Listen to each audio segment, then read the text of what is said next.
নমস্কার বন্ধুরা, আমি আজকে দেখাবো একটা ইঁচড়ের রেসিপি। তো প্রথমে আমি কড়াইতে সরষের তেল গরম বসিয়ে দিলাম। এখন আমি দিয়ে দিচ্ছি আলুগুলো। আলুটা একটু ভেজে তুলে নেব। তো আলুতে আমি দিয়ে দিচ্ছি সামান্য একটু লবণ আর দিয়ে দেব সামান্য একটু হলুদ গুঁড়ো। তো এবার আমি এটাকে একটু ভেজে তুলে নেব।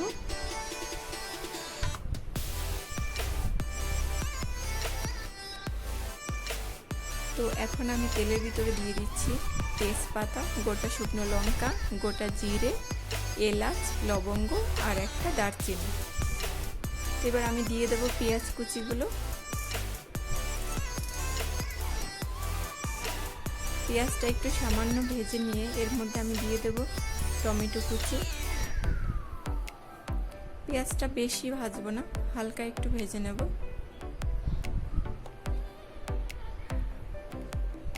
তো আমি এবার দিয়ে দিচ্ছি টমেটো কুচি।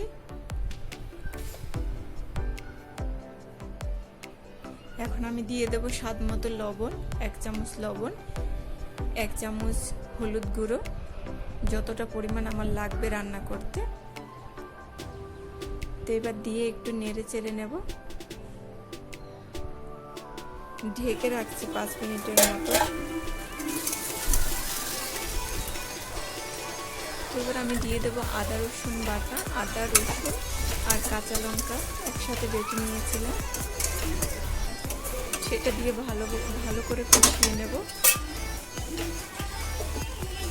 একটু ঢেকে রাখবো 2-3 মিনিটের মতো। অনেকটা কষানো হয়ে গেছে। তো এবার আমি দিয়ে দেব কাশ্মীরি লাল লঙ্কার গুঁড়ো, জিরে গুঁড়ো আর ধনে গুঁড়ো।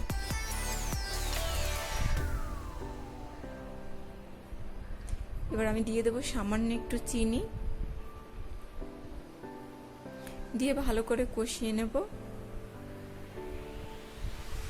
এটা আরেকটু ভালো করে কষার জন্য আমি দিয়ে দেব কিছুটা জল, অল্প পরিমাণে জল দিয়ে দেব।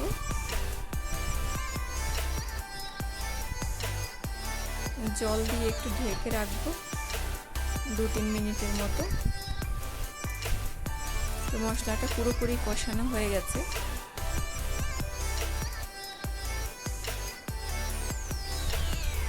এখন আমি এর মধ্যে দিয়ে দেব ভেজে রাখা আলুগুলো।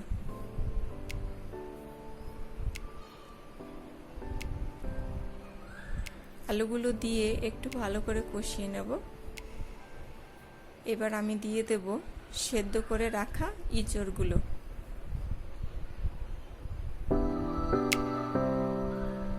ইঁচড়টা আমি সেদ্ধ করার সময় হলুদ দিইনি, শুধু একটু লবণ দিয়েছিলাম।